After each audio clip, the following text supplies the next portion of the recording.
ओम सच्चिदानंदरूपाय विश्वोत्पत्त्यादिहेतवे तापत्रय विनाशाय श्रीकृष्णाय वयं नुमः। श्रीकृष्णाय वयं नुमः। ओम राधा सरस विहारिणं देवं सरसकुंजे विराजितं श्रीअलवेली सेवितं वंदे राधा कृष्ण माधवम। प्रिय मित्रों, मैं आपका डॉक्टर युगल किशोर भारद्वाज आपकी सेवा में कुछ विद्वान मित्रों के निवेदन पर इनकी इच्छानुसार मुझे विवेक चूड़ामणि नामक ग्रंथ के प्रसंग में कुछ स्थितियों को, प्रकरणों को स्पष्ट करने का मार्गदर्शन मिला है। तो आज मैं विवेक चूड़ामणि नामक जो प्रसिद्ध ग्रंथ है भारत का, उसकी मैं आपको कुछ सार सूत्रों का वर्णन करना चाह रहा हूँ। कृपया सुनिए। सर्ववेदांत सिद्धांतम गोचरम तम अगोचरम गोविंदम परमानंदम सद्गुरुं प्रणतोस्म्यहम्। कृष्णम वंदे जगद्गुरुम। हमारे यहाँ भगवान को, गोविंद को, परमानंद स्वरूप गोविंद को सद्गुरु के रूप में प्रणाम करते हुए यहाँ वंदना की गई है।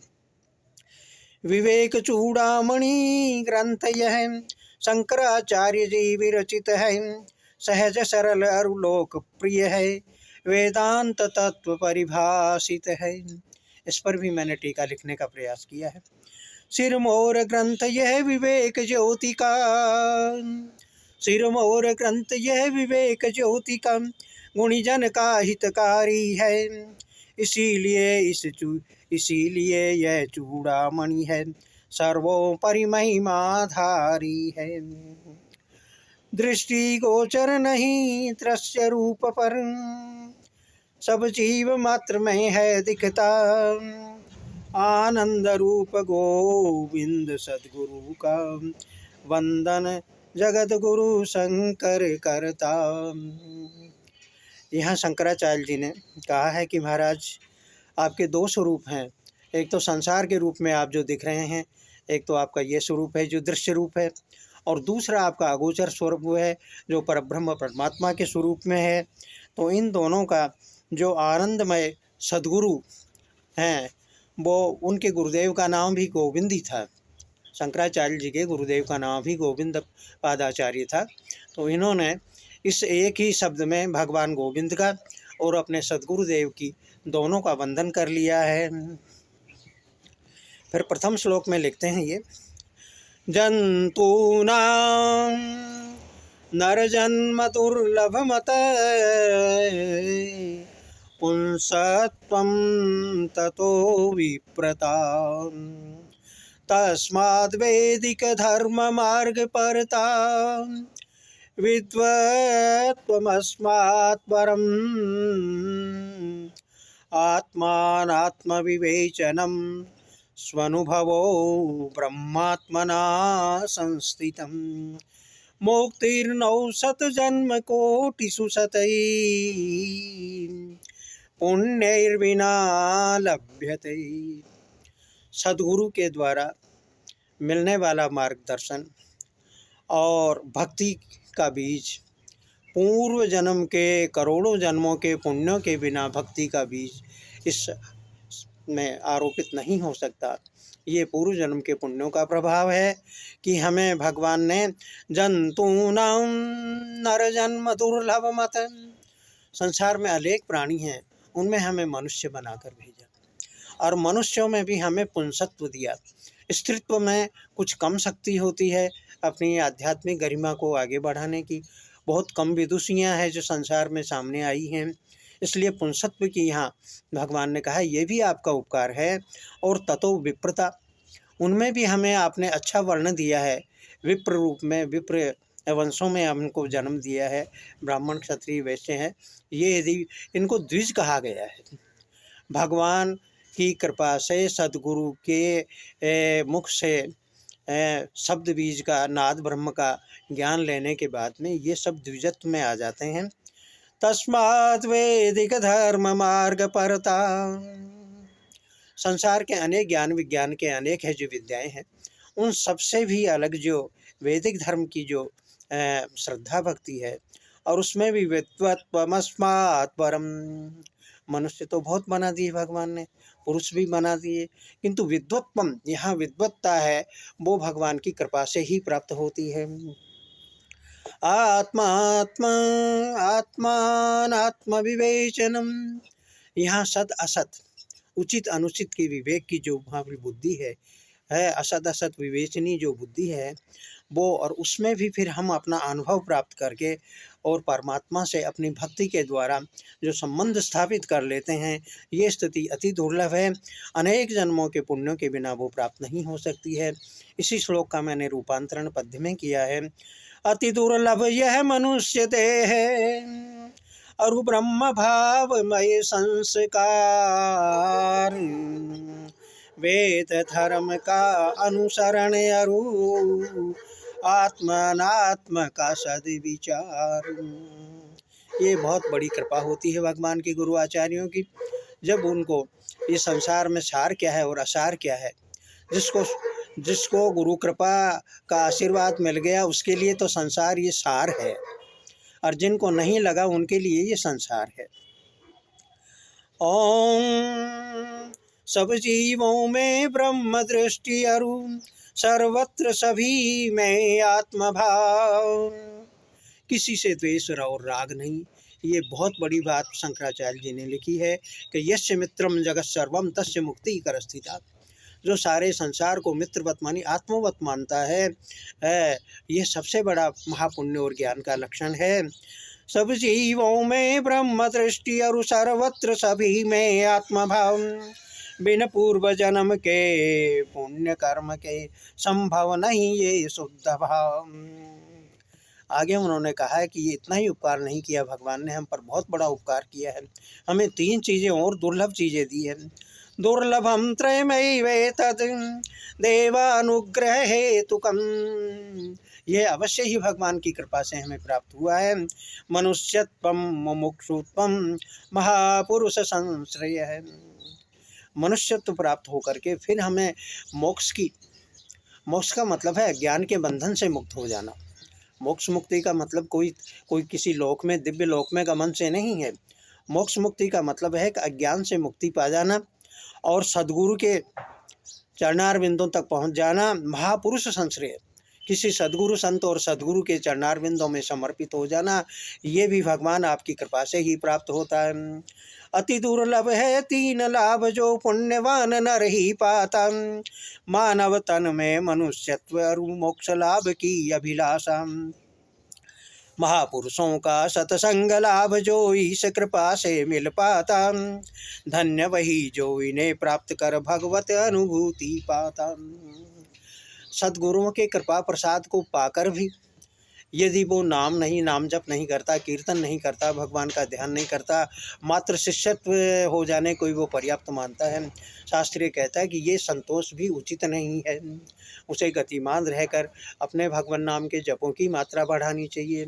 हमारे सद्गुरु सरकार कहते हैं भाई करोड़पति लखपति हुए कि नहीं हुए, कहने का मतलब कि एक दिन में कुछ लोग हैं जो 10 माला भी फेरते हैं तो 1 सहस्त्र जप हो जाते हैं, 100 माला फेर लेते हैं तो 1 लाख हो जाते हैं। इसलिए जो जपों की संख्या है, स्वाध्याय की स्थिति है, गुरु चरणारविंदों में बैठकर आत्मज्ञान भक्ति ज्ञान को प्राप्त करना है, ये आवश्यक है महाराज। आगे कहते हैं लब्ध्वा कथंचिद नर जन्म दुर्लभम, तत्रापि पुंसत्वपि पारदर्शनम, यस्त्वात्ममुक्तो न यतेत मूढ़धी, स आत्मा एव विनिहन्त्य सदग्रहात्। सद्गुरु की शरणागति भी प्राप्त कर ली, किंतु उसके बाद में यदि वो अपनी मुक्ति के लिए प्रयासरत नहीं रहता और बीच में ही यदि कहीं रुक जाता है या संसार में बह जाता है तो वह आत्महत्या के बराबर दोष का भागी होता है। इस आत्मा का कल्याण करना भक्ति से, ज्ञान से, कर्म से, सेवा से, ये सभी मार्ग जो जिसके लिए जैसा उपयुक्त हो गुरु वैसा ही मार्गदर्शन देते हैं। इसकी टीका लिखी है महाराज। पूर्व पुण्य से पायह नर तन वेद श्रुति में रुचि बने, फिर भी सत्य मार्ग को त्याग मूढ़ जो असत मार्ग का पथित बने। कुछ जीवों के पूर्व जन्म के पाप उनका रास्ता रोके रहते हैं और कुछ लोग भगवत शरणागति में आकर भी बाद में पुनः असत मार्गों के पथित बनकर के अपने जीवन का पतन भी कर लेते हैं। आत्मविरोधी मिथ्या मतिवश निज विनाश का निमित्त बने, निज विवेक का आदर करता वही जन्म मरण भव सिंधु तरे, वही जन्म मरण भव सिंधु तरे। अर्थ स्पष्ट है, आप समझ गए होंगे। अगला श्लोक लेता हूँ। इतः कौन वास्ति मूढ़ात्मा, कि महाराज यहाँ मूढ़ात्माओं की व्याख्या तो करिए, कौन मूर्ख है।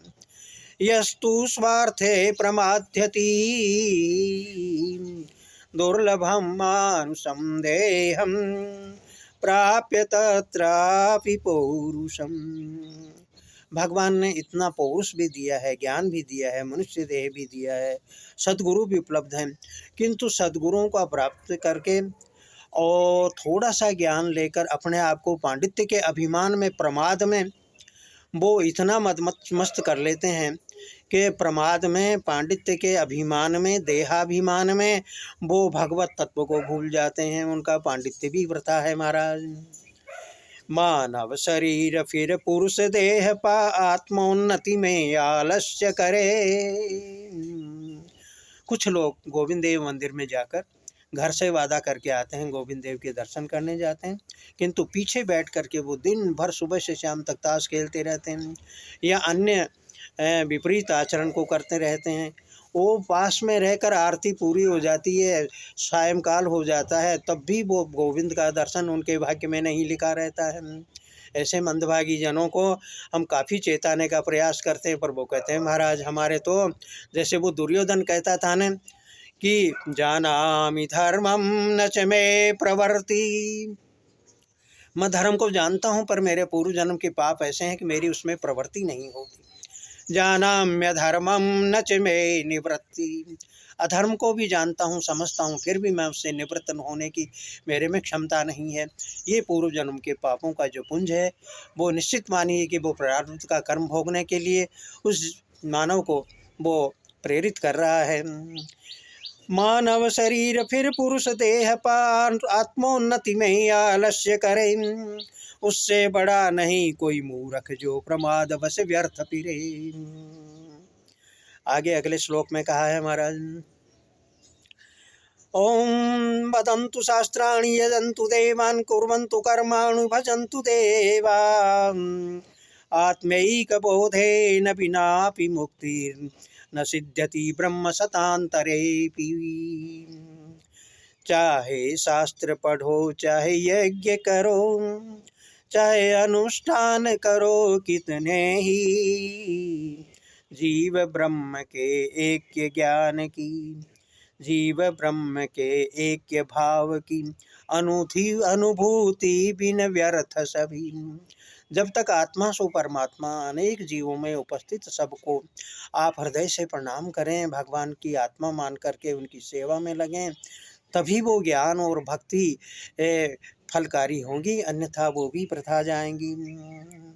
जो जैसा भाव रखता है, भगवान ने गीता में लिखा है भाव संशुद्धि ते तपः मानसमुच्यते। भावों की संशुद्धि यदि नहीं हुई तो वो तपस्या मानस तप नहीं कहलाता है हमारा। अमृतत्वस्य नास्ति वेत्तेनोक्तम ही श्रुति। कहते हैं आत्म तत्व नहीं मिलता धन से, अमृतत्व नहीं मिलता धन से, केवल त्याग से ही मिल पाता। सकाम कर्म नहीं हेतु मुक्ति का, उपनिषद यही सार बताता। निष्काम भाव से भगवान गोविंद का नाम जप किए बिना केवल सकाम कर्मों में उलझे रहना, भगवान से कुछ नहीं मांगना चाहिए। मांगने वाली भक्ति दोषपूर्ण भक्ति कहलाती है। इसलिए हमें दोषपूर्ण भक्ति से बचकर भगवान के चरणारविंदों में निष्काम भक्ति करनी चाहिए। आज समय अधिक होने के कारण, समय सीमा के कारण मैं यहीं इसको विराम देता हूँ। श्री राधा कृष्ण भगवान की